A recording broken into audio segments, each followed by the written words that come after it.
అందరికీ నమస్కారం. 15 ఆగస్టు 2023 భారత స్వాతంత్ర దినోత్సవం సందర్భంగా భారత రాష్ట్రపతి శ్రీమతి ద్రౌపది ముర్ము గారు అందించిన ఉపన్యాసాన్ని పూర్తిగా తెలుగులోకి అనువదించి ఈ వీడియోలో మేము మీకు అందిస్తూ ఉన్నాం. అన్నట్టు మా ఛానల్ నచ్చితే వెంటనే సబ్స్క్రైబ్ అవ్వండి, వీడియో నచ్చితే లైక్ కొట్టండి, మీ అభిప్రాయాలను కామెంట్ సెక్షన్లో రాసి మాతో పంచుకోండి. ఇక వీడియో లోపలికి వెళ్ళిపోదాం. నా తోటి పౌరులారా, మన 77వ స్వాతంత్ర దినోత్సవం సందర్భంగా మీ అందరికీ నా హృదయపూర్వక శుభాకాంక్షలు. ఇది మనందరికీ మహామహిమాన్వితమైన గొప్పనైన శుభ సందర్భం. ఆ సంబరం అంబరాన్ని తాకడం చూసి ఆనందానికి అవధుల్లేకుండా ఉన్నాయి. భారతదేశంలోని నగరాలు మరియు గ్రామాలలో ప్రతి ఒక్కరూ, పిల్లలు, పెద్దలు, యువకులు, వృద్ధులు, ఇలా ప్రతి ఒక్కరూ ఎలా ఉత్సాహంగా మన భారత స్వాతంత్ర దినోత్సవ పండగను జరుపుకోవడానికి సిద్ధమవుతున్నారో చూడ్డం చాలా చాలా సంతోషకరమైన విషయం, మనందరం గర్వించదగిన విషయం. ఆజాదీ కా అమృత్ మహోత్సవ్ను ప్రజలు ఎంతో ఉత్సాహంతో జరుపుకుంటున్నారు. స్వాతంత్ర దినోత్సవ వేడుకలు నా చిన్ననాటి రోజులను కూడా గుర్తు చేస్తాయి. మా ఊళ్ళో బడిలో స్వాతంత్ర దినోత్సవ వేడుకల్లో పాల్గొనే ఆ ఉత్సాహాన్ని అసలు మేం పట్టలేకపోయేవాళ్లం. త్రివర్ణ పతాకాన్ని ఎగురవేసినప్పుడు ఒక విద్యుదీకరణ శక్తి మా శరీరాల గుండా వెళుతున్నట్టు మేం భావిస్తూ ఉండేవాళ్లం. దేశభక్తి నిండిన హృదయాలతో భారత జాతీయ పతాకానికి వందనం చేసి జాతీయ గీతాన్ని ఆలపించేవాళ్లం. మిఠాయిలు పంచిపెట్టి దేశభక్తి గీతాలు ఆలపించి అలా ఎన్నెన్నో ఆనందాలు అనుభవిస్తూ ఉండేవాళ్లం. చాలా రోజులుగా మా మనసుల్లో ఆ చిన్ననాటి జ్ఞాపకాలు మెదులుతూ ఉండేవి. ఆ తర్వాత నేను స్కూల్ టీచర్గా పనిచేశాను. ఆ సమయంలో మళ్లీ ఆ అనుభవాలను పొందే అవకాశం లభించడం నా అదృష్టం. మనం పెద్దయ్యాక పిల్లలలాగా మన ఆనందాన్ని వ్యక్తపరచలేకపోవచ్చు, కానీ జాతీయ పండగల వేడుకలతో ముడిపడి ఉన్న దేశభక్తి భావన యొక్క తీవ్రత మనలో ఏమాత్రం తగ్గదు అని నేను ఖచ్చితంగా అనుకుంటూ ఉన్నాను. స్వాతంత్ర దినోత్సవం మనం కేవలం వ్యక్తులం మాత్రమే కాదు జరుపుకునేది, మనం ఒక గొప్ప సమాజంలో భాగస్థులము అన్న విషయాన్ని గుర్తు చేస్తుంది ఈ దినం. ఇది ఒక రకమైన అతిపెద్దనైన గొప్ప సంఘం మన భారతదేశం. ప్రపంచంలోని అతిపెద్ద ప్రజాస్వామ్యం యొక్క పౌరుల సంఘం మన భారతదేశం. మనం స్వాతంత్ర దినోత్సవాన్ని జరుపుకునేది మనం కూడా ఈ గొప్పనైన ప్రజాస్వామ్యంలో భాగస్థులము అన్న వాస్తవాన్ని గుర్తు చేసుకోవడానికి. మనలో ప్రతి ఒక్కరికి అనేకమైన రకరకాల గుర్తింపులున్నాయి. రకరకాలుగా మనల్ని గుర్తిస్తారు. కులం, మతం, భాష, ప్రాంతం, మన కుటుంబాలు, మన వృత్తులు, ఇలా మనం గుర్తించబడతాం. కానీ అన్నింటికంటే ఒక గుర్తింపు ఉంది. అది భారత పౌరులుగా మనకున్న గుర్తింపు. మనలో ప్రతి ఒక్కరూ సమానమైన పౌరులమే. మనలో ప్రతి ఒక్కరికి ఈ భూమి మీద సమానమైన అవకాశాలు, సమానమైన హక్కులు, సమానమైన బాధ్యతలు ఉన్నాయి భారత భూమిలో. కానీ ఇది ఎల్లప్పుడూ అలా ఉండేది కాదు. భారతదేశం ప్రజాస్వామ్యానికి తల్లి. ప్రాచీన కాలం నుంచి మనకు అట్టడుగు స్థాయిలో ప్రజాస్వామ్య సంస్థలెన్నో పనిచేస్తూ ఉన్నాయి. కానీ చాలా సంవత్సరాల వలస పాలన ఆ ప్రజాస్వామ్య వ్యవస్థలన్నింటినీ తుడిచిపెట్టేసింది. ఆ తర్వాత 1947 ఆగస్టు 15న భారతదేశం ఒక కొత్త ఉదయాన్ని చూసింది. ఒక కొత్త ఉదయానికి మేల్కొలుపు పాడింది. మేము పరాయి పాలన నుంచి స్వాతంత్రాన్ని పొందాము అన్న ఒక భావన మనకు ఆ రోజు వచ్చింది. మనందరం పరాయి పాలన నుంచి స్వాతంత్రాన్ని పొందడం మాత్రమే కాకుండా మన బాధ్యతను తిరగరాసే స్వేచ్ఛను కూడా మనం పొందాం. మన స్వాతంత్రంతో విదేశీ పాలకులు అనేక కాలనీల నుంచి వైదొలగే శకం ప్రారంభమయ్యింది 15 ఆగస్టు 1947న. వలసవాదానికి మనం ఆనాడే ముగింపు చెప్పాం. మన స్వాతంత్రోద్యమ పోరాటంలో ప్రత్యేకత ఏమిటంటే దాని లక్ష్యం నెరవేరిందనే వాస్తవం మాత్రమే కాదు, అసలు మనం ఎలా పోరాడాము అన్నది కూడా చాలా ముఖ్యం.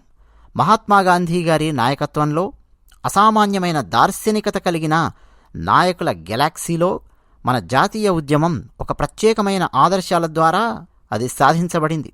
గాంధీజీ మరియు మరెందరో ఇతరులు భారతదేశం యొక్క ఆత్మను తిరిగి వెలిగించారు. దేశం దాని నాగరిక విలువలను తిరిగి కనుక్కోవడంలో ఆ ఉద్యమం సహాయపడింది.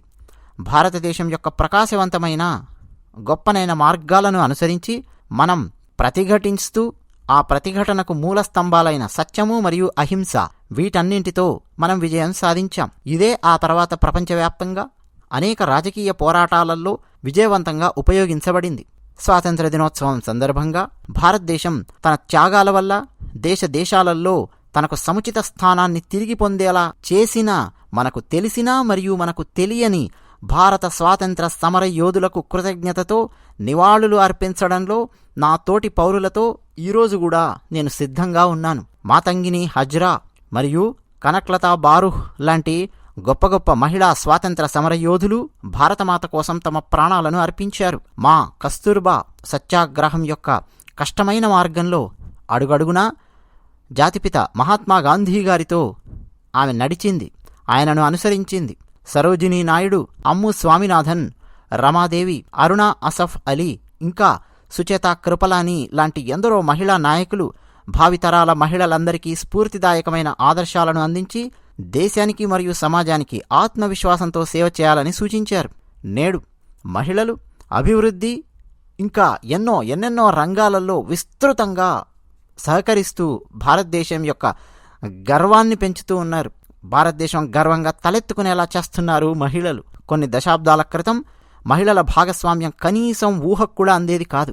అలాంటిది ఈరోజు అనేక రంగాలలో మహిళలు భారతదేశంలో తమ ప్రత్యేక స్థానాన్ని సంపాదించుకున్నారు. మన దేశంలో మహిళల ఆర్థిక సాధికారతపై ప్రత్యేక దృష్టి సారించడాన్ని గమనిస్తున్నాను. నేను చాలా సంతోషిస్తున్నాను. ఆర్థిక సాధికారత కుటుంబము అలాగే సమాజంలో మహిళల యొక్క స్థానాన్ని బలోపేతం చేస్తుంది. మహిళా సాధికారతకు ప్రాధాన్యత ఇవ్వాలని నేను తోటి పౌరులందరినీ కోరుతున్నాను.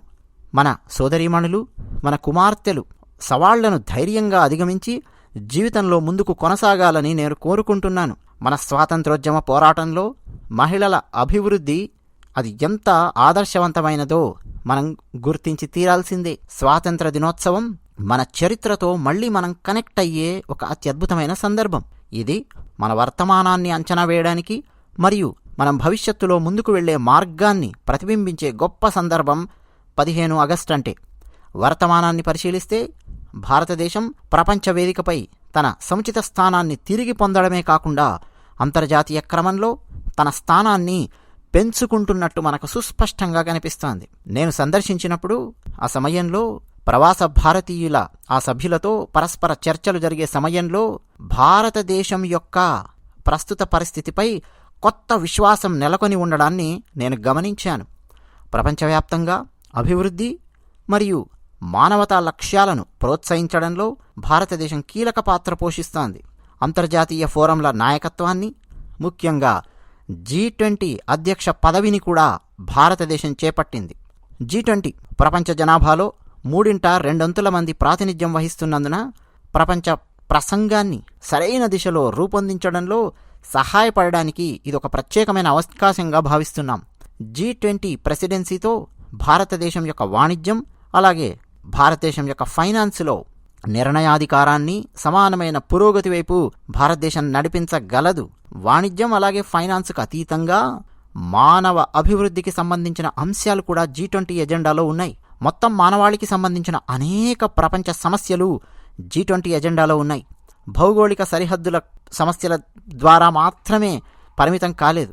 ప్రపంచ సమస్యలతో వ్యవహరించడంలో భారతదేశం యొక్క నిరూపించబడినటువంటి నాయకత్వంతో సభ్యదేశాలు ఈ రంగాలపై సమర్థవంతమైన చర్యను ముందుకు తీసుకెళ్లగలవని నేను విశ్వసిస్తూ ఉన్నాను.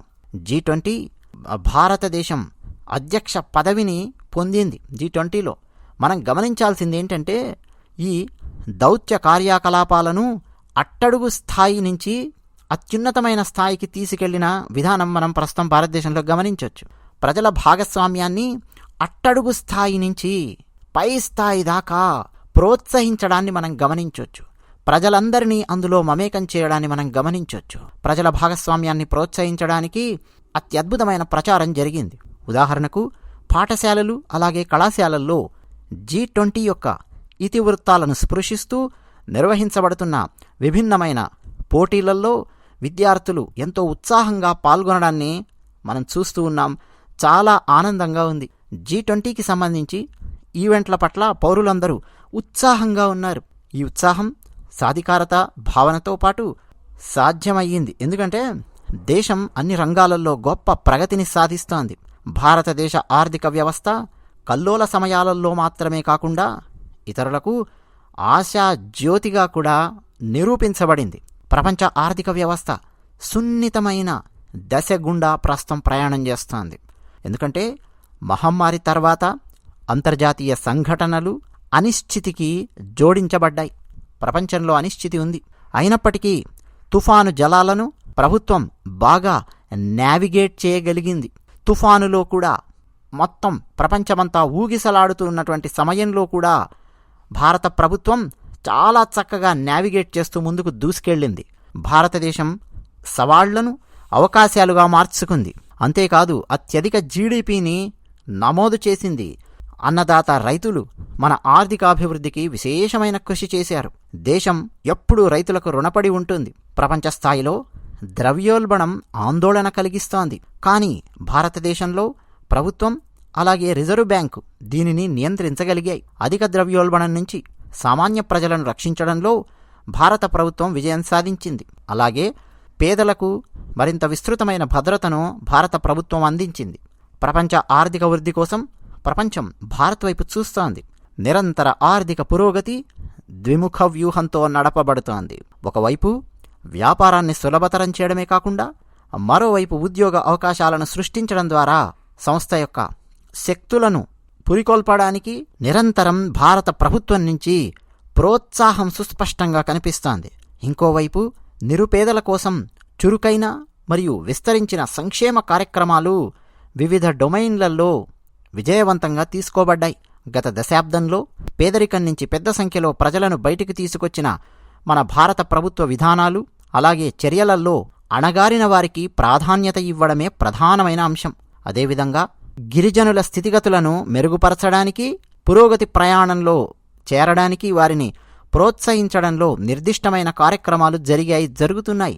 మన గిరిజన సోదరులు, గిరిజన సోదరీమణులు ఆధునికతను స్వీకరిస్తూ వారి సాంప్రదాయాలను సుసంపన్నం చేయాలని నేను విజ్ఞప్తి చేస్తున్నాను. ఆర్థిక వృద్ధితో పాటు మానవాభివృద్ధి ఇవన్నీ కూడా చాలా చాలా ముఖ్యమని భారత ప్రభుత్వం వీటన్నింటికీ అధిక ప్రాధాన్యతనిచ్చినందుకు నేను సంతోషిస్తున్నాను. ఉపాధ్యాయురాలిగా కూడా పనిచేసిన నేను సామాజిక సాధికారతకు విద్య గొప్ప సాధనమని ఆనాడే గ్రహించాను. 2020 నుండి జాతీయ విద్యా విధానంలో మార్పు రావడం ప్రారంభమయ్యింది. వివిధ స్థాయిలలోని విద్యార్థులతో పాటు విద్యావేత్తలతో పరస్పర ఆ అభిప్రాయాల సేకరణతో, అభ్యాస ప్రక్రియతో చాలా చాలా సులభతరంగా జాతీయ విద్యా విధానం మారింది అన్న విషయాన్ని నేను గమనించాను. ప్రాచీన విలువలను ఆధునికమైన నైపుణ్యాలతో విలీనం చేయాలనే లక్ష్యంతో రూపొందించిన దూరదృష్టి ఈ విద్యా విధానంలో ఉంది. విద్యారంగంలో సంవత్సరాల తరబడి అపూర్వమైన మార్పులు తీసుకొచ్చి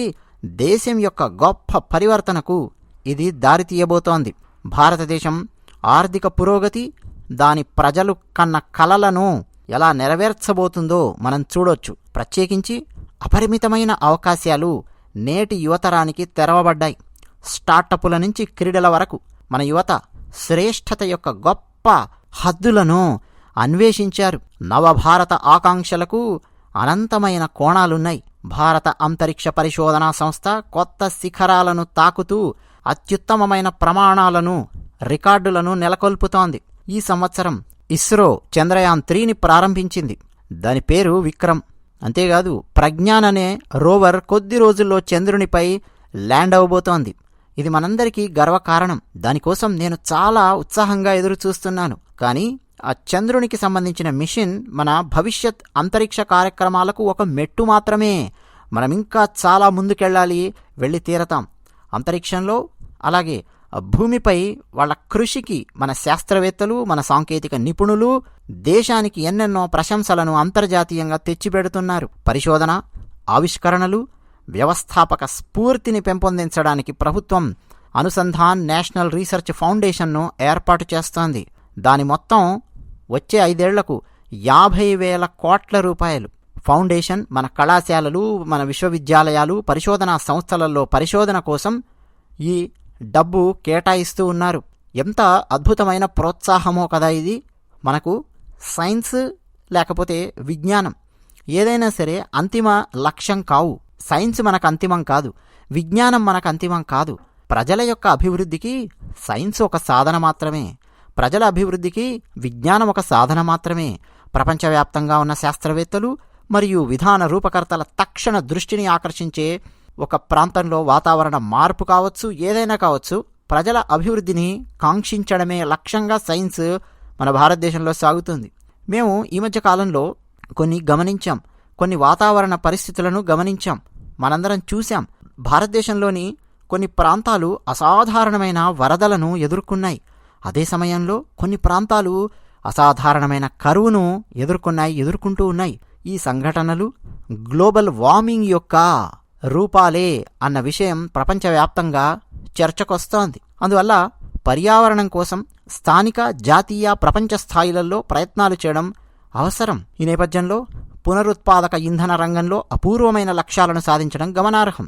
అంతర్జాతీయ సౌర కూటమికి భారత్ నాయకత్వం వహిస్తోంది. అంతర్జాతీయ హామీలను నెరవేర్చడంలో మన భారతదేశం ప్రముఖ పాత్ర పోషిస్తోంది. మనం గ్లోబల్ కమ్యూనిటీకి లైఫ్ స్టైల్ ఫర్ ఎన్విరాన్మెంట్ అనే మంత్రాన్ని అందించాం.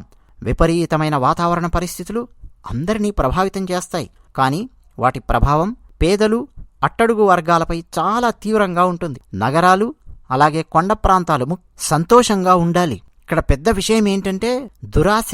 ప్రపంచంలో మనం చూసే దురాశ ప్రకృతిని మనిషికి దూరం చేస్తుంది. ఈ దురాశ అన్నది ప్రకృతిని, మనిషిని మన మూలాల లోపలికి మనం తిరిగి వెళ్లాల్సిన అవసరం ఎంతైనా ఉందే అని చెప్పి మనం ఇప్పుడు గ్రహిస్తూ ఉన్నాం. ప్రకృతికి చాలా దగ్గరగా దానికి అనుగుణంగా జీవిస్తున్న అనేక గిరిజన సంఘాలు ఎన్నెన్నో ఇప్పటికీ ఉన్నాయి అన్న విషయం మనం గుర్తించాలి. గిరిజనుల యొక్క విలువలు, గిరిజనుల యొక్క జీవన శైలి వాతావరణ చర్య కోసం అమూల్యమైన పాఠాలను అందిస్తాయి. ప్రకృతితో మనం మమేకమై జీవించడాన్ని అవి మనకు నేర్పిస్తాయి. యుగయుగాలుగా ఎన్నెన్నో గిరిజన సమూహాలు మనుగడ యొక్క రహస్యాన్ని ఒక్క మాటలో మనం చెప్పొచ్చు. ఆ ఒక్క పదమే తాదాత్మ్యము. వారు ప్రకృతిని తల్లిగా భావించి తోటి వృక్షజాలాన్ని, జంతుజాలాన్ని సానుభూతితో చూస్తూ ప్రకృతితో తాదాత్మ్యత చెందుతారు. అయితే కొన్నిసార్లు ప్రపంచము సానుభూతి లేక, అంటే సానుభూతి లోటుతో బాధపడుతున్నట్టు మనకు అనిపిస్తుంది. కానీ అలాంటి కాలాలు కేవలం అసమానతలు మాత్రమే. దయ అన్నది మన ప్రాథమిక స్వభావము అని భారత చరిత్ర చూపిస్తుంది. అందులోనూ స్త్రీలకు సానుభూతి ఎక్కువ. మానవత్వం దారి తప్పితే మార్గాన్ని మన దయ చూపిస్తుంది అన్నది నా వ్యక్తిగతమైన అనుభవం. ప్రకృతిని మనం స్త్రీతో పోలుస్తూ ఉంటాం. స్త్రీకి దయ ఎక్కువ, అలాగే ప్రకృతికి దయ ఎక్కువ. ప్రకృతి మన పట్ల సానుభూతి చూపిస్తుంది, అలాగే ప్రకృతిని మనం గౌరవించి తీరాల్సిందే. ప్రకృతిని మన జీవితంలో ఒక అంతర్భాగంగా గుర్తిస్తూ మన జీవన శైలిని, మన విలువలను దానికి తగ్గట్టుగా మనం మార్చుకుంటూ గనక జీవించగలిగితే ప్రపంచం ఆనందంగా ఉంటుంది. మన దేశం కొత్త తీర్మానాలతో అమృత్ కాల్లోకి ప్రవేశించింది. 2047 నాటికి భారతదేశాన్ని కలుపుకొని అభివృద్ధి చెందిన దేశంగా భారతదేశాన్ని మార్చే దిశగా మనం అత్యంత వేగంగా ముందుకు సాగుతున్నాం. వ్యక్తిగతంగా అన్ని రంగాలలో శ్రేష్ఠత సాధించేందుకు మన ప్రాథమిక కర్తవ్యాన్ని మనం నిర్వర్తిస్తామని మనం ప్రతిజ్ఞ చేద్దాం. అంతేకాదు సామూహిక కార్యాచరణ, దాని ద్వారా దేశం నిరంతరం కృషి చేస్తూ సాధనలో ఉంటూ అత్యున్నతమైన స్థాయికి మన దేశాన్ని తీసుకెళ్లాలి అని, మనందరం కలిసి పనిచేయాలి అని నేను ఈ సందర్భంగా ఆకాంక్షిస్తూ ఉన్నాను. మన రాజ్యాంగమే మనకు మార్గదర్శక పత్రం, అదే మనల్ని నడిపిస్తుంది. మన రాజ్యాంగ పీఠికలో మన స్వాతంత్ర్య పోరాట ఆదర్శాలు ఉన్నాయి. మన దేశ నిర్మాతల కలలను సాకారం చేసేందుకు సామరస్యము, సోదర భావనతో మనందరం ముందుకు సాగుదాం. స్వాతంత్ర దినోత్సవం సందర్భంగా ప్రత్యేకంగా మన భారత సరిహద్దుల్లో కాపలా కాస్తున్న మన సైనికులకు, అంతర్గత భద్రతను కల్పిస్తున్న బలగాలకు, జవాన్లకు, పోలీసులకు, అలాగే ప్రపంచంలోని ప్రతి ప్రాంతంలో నివసిస్తున్న మన ప్రవాస భారతీయులకు మరోసారి నా శుభాకాంక్షలు తెలియజేస్తూ ఉన్నాను. మీ అందరికీ నా శుభాకాంక్షలు తెలియజేస్తూ ఉన్నాను. ధన్యవాదాలు. జై హింద్, జై భారత్. ఇదండి భారత రాష్ట్రపతి ద్రౌపది ముర్ము గారు అందించిన స్ఫూర్తిదాయకమైన అభిప్రాయాలు, ఉపన్యాసం. అన్నట్టు చిట్ట చివరగా మాలాంటి వాళ్ళ గురించి కూడా ప్రస్తావించారు, ప్రవాస భారతీయుల గురించి కూడా. సంతోషం. అయితే అంటే భారతీయులండి ఎక్కడ ఉంటే ఏమిటి, ప్రపంచంలో ఎక్కడున్నా కానీ భారతీయులే కదా. ఇప్పుడు చూడండి, నేను భారతదేశంలో లేను, ప్రస్తుతం ఎక్కడో ఉన్నాను. కానీ మన భారత రాష్ట్రపతి ద్రౌపది ముర్ము గారు ఇచ్చినటువంటి ఉపన్యాసాన్ని తెలుగులోకి అనువదించి మన తెలుగు వాళ్ళ కోసం తీసుకురావాలి అని చెప్పి ప్రయత్నం చేస్తున్నాం. అంటే ఏమిటి, భారతదేశంతో నిరంతరం కనెక్ట్ అయ్యే ఉన్నాం, ముడిపడే ఉన్నాము అన్నది ఈ చర్యల ద్వారా మీ అందరికీ అర్థమవుతుందని నేను అనుకుంటూ ఉన్నాను. అలాగే అండి, ద్రౌపది ముర్ము గారు ప్రస్తావించిన ఉపన్యాసంలో భారతదేశం అప్రతిహతంగా ముందుకు దూసుకెళ్లడానికి భారత ప్రభుత్వం ఎలాంటి కృషి చేస్తుందో వారు చెప్పారు. G20 గురించి ప్రస్తావించారు, గ్లోబల్ వార్మింగ్ గురించి మాట్లాడారు, గిరిజనుల యొక్క జీవన శైలి గురించి మాట్లాడారు, ప్రకృతి గురించి మాట్లాడారు, చంద్రయాన్ గురించి మాట్లాడారు, సైన్స్ గురించి మాట్లాడారు, మానవత్వం గురించి మాట్లాడారు, ఆర్థిక అభివృద్ధి గురించి మాట్లాడారు. ప్రపంచం ద్రవ్యోల్బణంతో ఎలా ఇబ్బంది పడుతోందో ఈ టైంలో భారతదేశం అలాగే రిజర్వ్ బ్యాంకు కలిసి, అంటే భారత ప్రభుత్వము రిజర్వ్ బ్యాంకు కలిసి ఎలా నియంత్రించగలిగాయి ద్రవ్యోల్బణాన్ని అన్నది మాట్లాడారు. పేదలకు లభిస్తున్నటువంటి భద్రత గురించి మాట్లాడారు. ప్రపంచం ఊగిసలాడుతుంటే తుఫాను లాగా ఉంటే ఎలా భారతదేశము ఆ తుఫానులో నుంచి కూడా, కల్లోల జలాలలో నుంచి కూడా దూసుకెళ్లే పడవలాగా ఎలా దూసుకెళ్తోంది భారతదేశము ఇంత భయంకరమైన విపత్కరమైన ప్రాపంచిక పరిస్థితుల్లో అన్నది ద్రౌపది ముర్ము గారు తన ఉపన్యాసంలో స్పృశించారు. అలాగే స్వాతంత్ర దినోత్సవం గురించి మాట్లాడారు. మన చరిత్రతో మనం కనెక్ట్ అయ్యే సందర్భము ఇది అని చెప్పి వారు మాట్లాడారు. మహిళా సాధికారత గురించి మాట్లాడారు, త్యాగాల గురించి మాట్లాడారు. దశాబ్దాల కాలం భారతదేశము ఎలా పోరాడుతూ మానవత్వపు దిశగా దయతో పనిచేస్తుందో మాట్లాడారు. గాంధీ గారి గురించి మాట్లాడారు, సత్యం అహింస గురించి మాట్లాడారు. కులమతాలకు అతీతంగా మనందరం సమానమే, భారత పౌరులందరము అన్న అంశాన్ని మాట్లాడారు.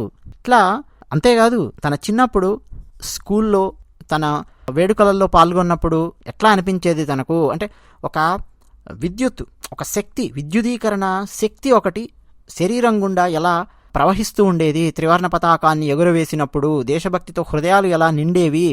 జాతీయ పతాకానికి వందనం చేసి జాతీయ గీతాన్ని ఆలపించేటప్పుడు అవన్నీ తలుచుకున్నారు. చిన్నప్పుడు మిఠాయిలు పంచిపెట్టడము, దేశభక్తి గీతాలు పాడడము అన్నీ తలుచుకున్నారు. వారు మళ్ళీ స్కూల్ టీచర్గా పనిచేసినప్పుడు కూడా ఆ అనుభవాలను మళ్ళీ చూశాను అని చెప్పి ఆ రోజులను తలుచుకున్నారు. ఇలా అండి, ద్రౌపది ముర్ము గారి ప్రసంగం స్ఫూర్తిదాయకంగా సాగింది. ఎవరైతే పూర్తిగా ద్రౌపది ముర్ము గారి ప్రసంగాన్ని తెలుగులోకి అనువదించిన ఈ వీడియోను ఇప్పటిదాకా విన్నారో వాళ్ళందరికీ మేము ప్రత్యేకంగా ధన్యవాదాలు చెప్తూ ఉన్నాము. జై హింద్.